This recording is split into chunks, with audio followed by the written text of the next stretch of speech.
जलसंपदा विभागामार्फत कोल्हापुरात जलव्यवस्थापन कृती पंधरवडा 2025 अंतर्गत अधिकारी आणि कर्मचाऱ्यांसाठी एक दिवसीय कार्यशाळा आयोजित करण्यात आली।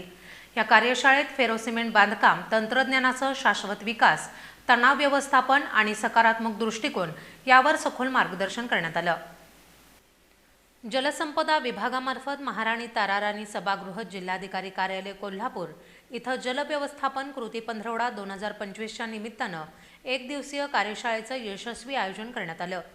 ही कार्यशाळा अधिकारी आणि कर्मचाऱ्यांसाठी असून या कार्यशाळेत नवीन बांधकाम तंत्र, फेरोसिमेंट तसंच शाश्वत विकास उद्दिष्टे, तणाव व्यवस्थापन आणि सकारात्मक दृष्टिकोन यावर मार्गदर्शन करण्यात आलं। कार्यशाळेची सुरुवात दीपप्रज्वलन आणि भारतरत्न M.A. विश्वेश्वरय्या यांच्या प्रतिमेला पुष्पांजली अर्पण करून झाली। पहिल्या सत्रात अधीक्षक अभियंता अभिजित म्हात्रे यांनी कार्यशाळेचं प्रास्ताविक केलं। P.P. लेले यांनी फेरोसिमेंट या हलक्या, मजबूत, जलरोधक आणि टिकाऊ बांधकाम तंत्रावर सविस्तर माहिती देत त्याचं सादरीकरण केलं। गिरीश सांगळे यांनी त्याचं अंदाजपत्रक आणि दर पृथक्करण स्पष्ट केलं।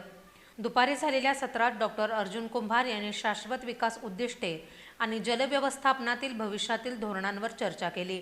त्यांनी हवामान बदलाचा परिणाम, कार्यक्षम सिंचन, पाण्याचा पुनर्वापर आणि जलस्रोत संवर्धन यांसारख्या मुद्द्यांवर सखोल माहिती दिली। विठ्ठल कोटेकर यांनी तणाव व्यवस्थापन आणि सकारात्मक दृष्टिकोन या दोन्ही विषयांवर प्रभावी मार्गदर्शन केलं। त्यांनी दैनंदिन जीवनावर तणाव, त्यावर उपाय, योग, ध्यान, वेळेचं नियोजन आणि मनोबल वाढवणाऱ्या सवयी यावर लक्ष केंद्रित केलं। त्यांनी मी करू शकतो, अपयश एक शिकवण आहे असा सकारात्मक दृष्टिकोन ठेवण्याचं महत्त्व अधोरेखित केलं।